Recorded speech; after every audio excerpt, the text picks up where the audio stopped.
Hello everyone, আসসালামু আলাইকুম। তোমরা সবাই কেমন আছো? আশা করি সবাই ভালো আছো এবং সুস্থ আছো।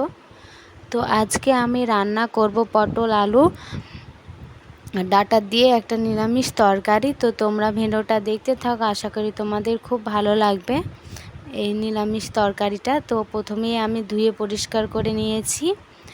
তো এবার আমি পেঁয়াজ কেটে নিয়েছি তেলে দেবো বলে, আর এখানে বাটনাও করে নিয়েছি। আমি যেটুকু মশলা লাগবে সম্পূর্ণ সব বাটাতে মানে মশলাটা করে নিয়েছি। তো এবার আমি কড়াই তেল বসিয়ে দিয়েছি, তো গরম করতে দিচ্ছি তেলটাকে।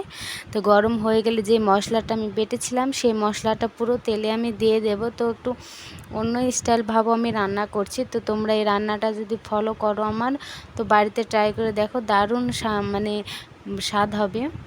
তো আমি মশলাগুলো সব আমি ঢেলে দিলাম।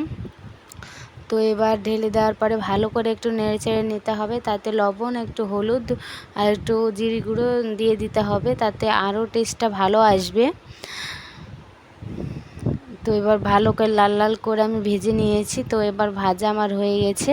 তো এবার সেই তরকারিগুলো কেটে রেখেছিলাম সেগুলো আমি দিয়ে দিলাম।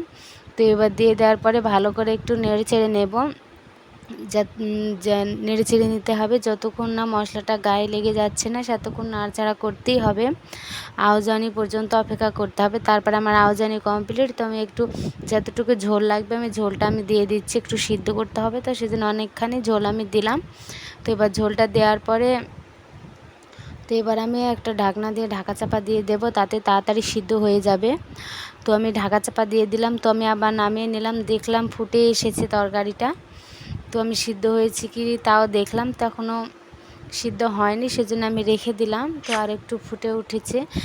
তো দেখো এবার ঝোলটাও কম হয়ে গেছে আর সব কিছু সিদ্ধ হয়ে গেছে। তো আমি এবার নামিয়ে নেব। তো দেখো কালারটাও কত সুন্দর হয়েছে। তো তোমরা বাড়িতে এই নিরামিষ তরকারিটা রান্না করতে পারো, দারুণ লাগবে খেতে।